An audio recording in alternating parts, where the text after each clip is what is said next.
On top of an estate car, you'd normally put a canoe or a bicycle, maybe a roof tent, but not on this one, because there's no roof rails. There's just a really big wing, because this is Audi's Superwagon final boss, the Ultimate RS6. The GT is a limited edition RS6. Audi says it will build no more than 660 of these, 60 of which will come to the UK. And once it's there, you'll have to part with around £180,000 to own one. All that money, and you can't even carry a bike on top. Let's get right to it then. The RS6 GT has new badges, new wheels, new livery, new carbon panels, new differentials, new suspension, new wing, and no roof rails, because putting anything on the roof would upset the aerodynamics. Oof, serious.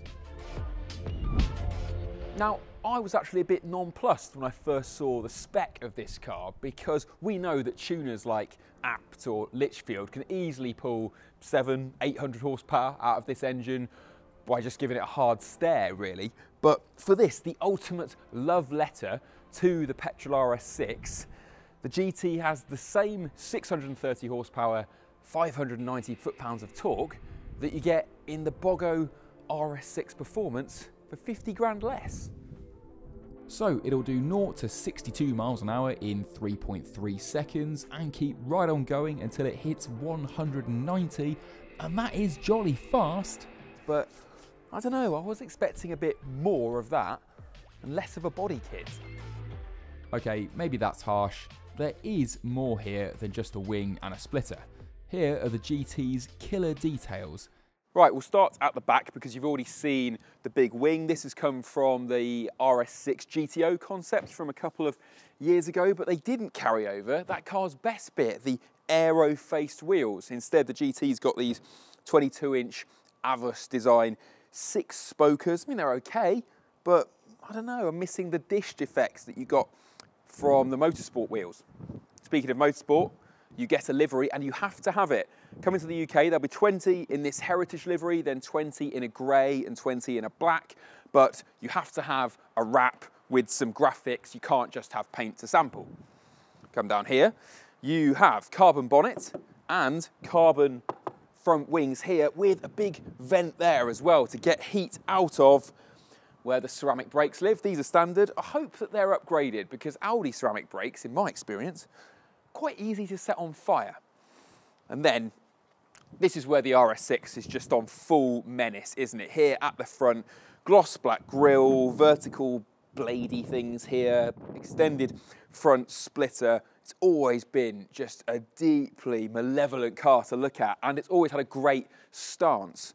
The GTs should be a little bit better if you're really paying attention, because this is actually 10mm lower than a normal RS6. It's on manually adjustable suspension, which is good news if you know your fast Audis, because manually adjustable suspension, this suspension in fact, did wonders for the RS4 competition last year. And you even get that little tool with it in a padded box so you can live out your motorsport mechanic fantasies setting it up every morning. Speaking of motorsport, let's go and have a look at this, because this is the proper GT inspiration.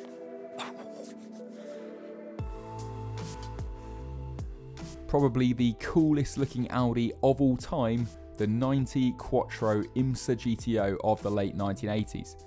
Having been thrown out of Can-Am racing for destroying everyone with four-wheel drive, Audi decided to have a go at trolling the IMSA road race series instead, taking along a cartoon 90 saloon stretched widthways until it was probably impossible to overtake.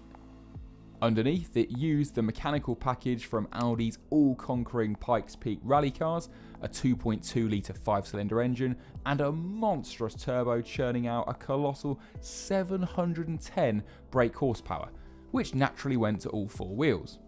Now at the time, Audi was a minnow in the United States. Its sales were dwarfed by the might of Mercedes and BMW, plus a scandal that claimed its cars were accelerating unintentionally was threatening to derail its entire bid to conquer that crucial stateside market. So, a silhouette racer with a flame-throwing exhaust punching through the passenger's door was just the good news story Audi needed. And the 90 IMSA did the job brilliantly. winning 7 of the 13 races that season and coming achingly close to taking the overall title. If Audi hadn't missed the first couple of races due to engine testing and then blowing up engines a few times during the year chasing even more power, this car would have gone down alongside the Quattro and the Diesel Le Mans winners in Audi's all-time Motorsport Hall of Fame. Oh, just look at this thing. It has to be one of the most cartoonish cars I've ever seen. Check out the exhaust here, just poking straight through the passenger door. Ironically enough, actually, Hans Joachim Stuck himself, who used to race this monster, said that when Audi first arrived in the States, they were mocked by their rivals for daring to take on their massive V8 with a pitiful 2.2 litre 5-cylinder. I bet they weren't laughing for long. Of course, these days, Audi is no stranger to a massive V8, but it is about to be. The next RS6 will be fully electric, as Audi makes all cars with an even number in their name e-trons, the Q4, the Q6 and so on. And though there will be a plug-in hybrid replacement for this RS6, confusingly it's going to be branded as an RS7 Avant. Still, that means that very fast Audis with very big boots are going to live on. And that is, after all, why we love fast estate cars. They're not just idiotically fast, you can also put a whole idiot in the boot. But there's nothing actually new in the boot of the GT, so let's go and get in the front. Right, that's a bit more comfortable, principally because we finally got some good seats in an RS6. These make you sit a bit lower, they hug you in all the right places, and they still feel comfortable. If you watch the film I did with the RS6 Performance last year, meeting America's biggest wagon enthusiasts, it's a really good watch. I moaned about the seats in a normal RS6 feeling like they came out of a Bogo A3. These don't, which is good, but I think they must have been expensive. Audi blew the budget on these because there's nothing else that's new. Stenciled the number of your RS6 GT here, written GT on the floor mats, and kind of left everything else alone. Shouldn't complain too much. This is a very nice interior. The screens work well, it's beautifully built, but it would have been nice if the sense of occasion of the outside was sort of matched in here, and they've committed a screen crime. I know this really annoys some people.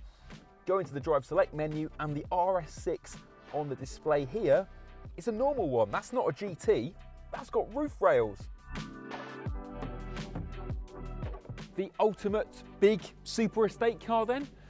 Well, I'm quite looking forward to finding out once BMW finishes up that new M5 Touring. Until then, who's your money on?